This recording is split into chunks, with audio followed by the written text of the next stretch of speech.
意識高い系 Rich Dad Poor Dad 金持ち父さん貧乏父さんちょっと読んでください。読んでくださってなんか20分置いて Sobriety 20 years of the first personal finance book of time. What the rich teach their kids about money that the poor and the middle class do not. Rich Dad, Poor Dad. With updates for today's world and 9 new study sections. Robert T. Kiyosaki.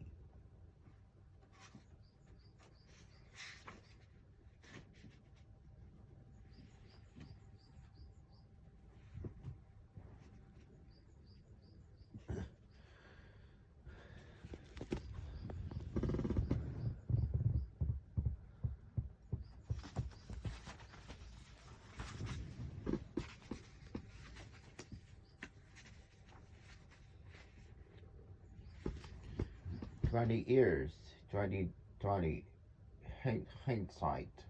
It was 20 years ago today.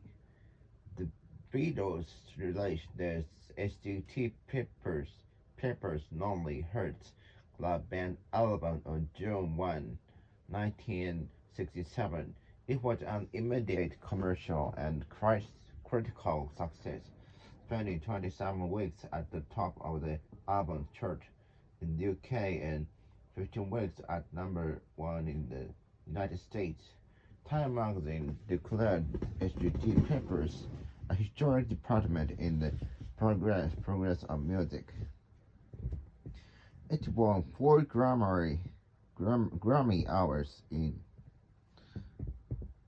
1968, as well as Album of the Year, the first rock album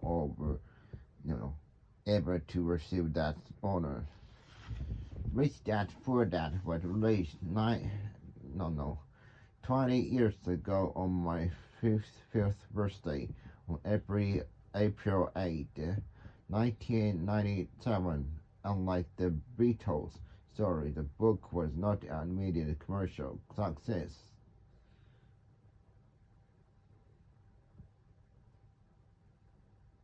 It was not a critical success.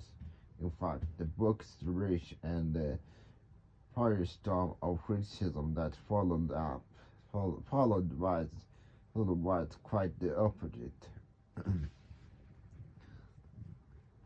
Rich Dad and Poor Dad was originally self-published because every book publisher we approached turned my book down.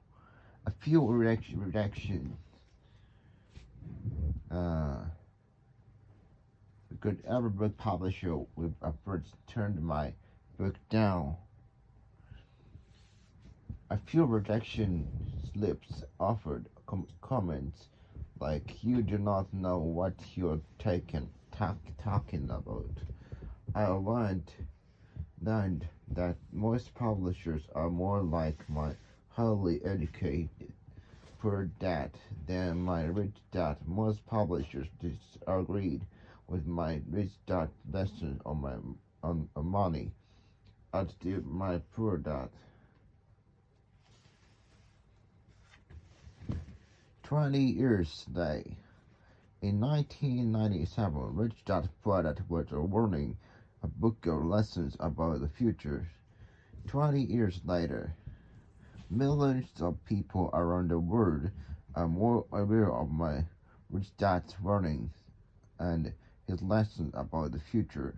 With 2020 hindsight, what is hindsight?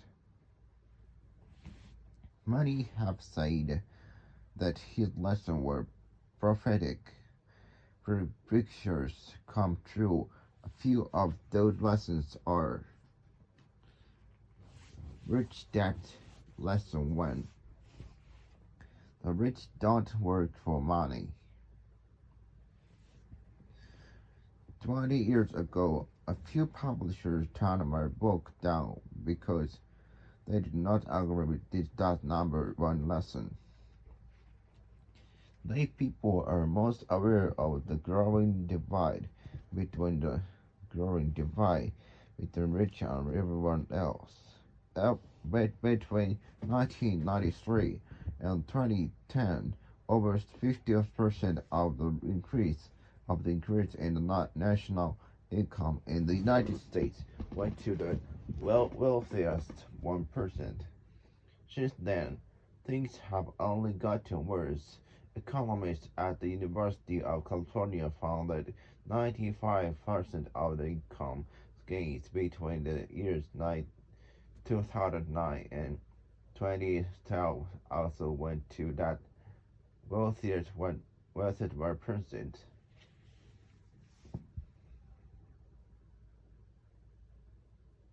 Hmm. The lesson: the increases in income are going to entrepreneurs and investors, not to employees, not to the people who work for money. Read that lesson. Savers are losers. 20 years ago, most publishers vehemently disagreed with this lesson from Rich Dad.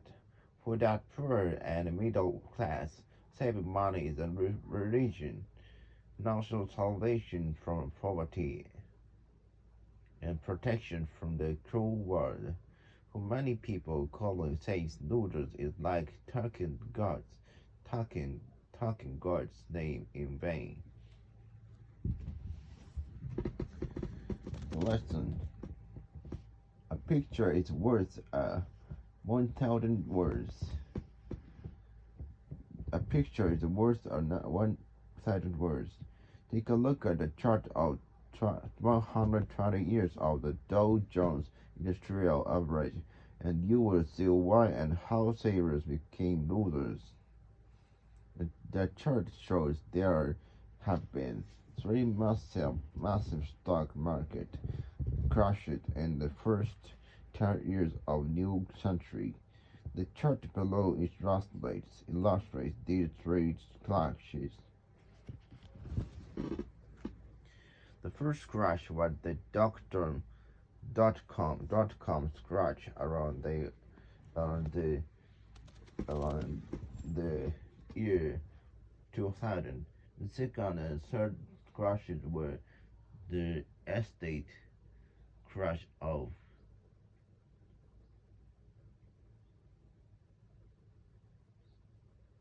dot-com crash, estate crash of 2007, followed by the banking crash of 2008. The giant crash of 1929.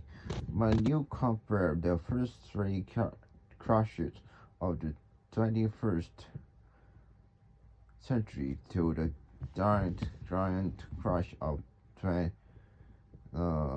1929, you gain a perception of how truly giant the first three crashes of the century were. Printing money. The chart below shows that after each crash, the U.S. government and the Federal Reserve Bank began printing money.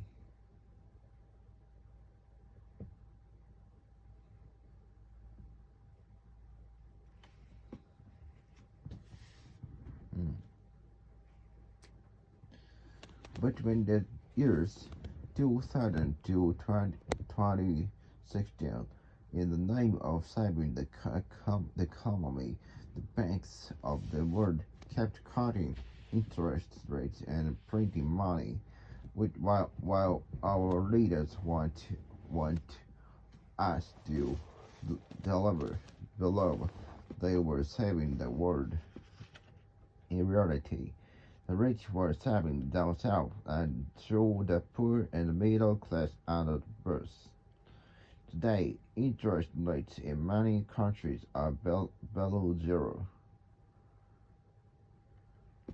which is why savers are losers. The biggest losers are the poor and the middle class. The people who work for money and save money.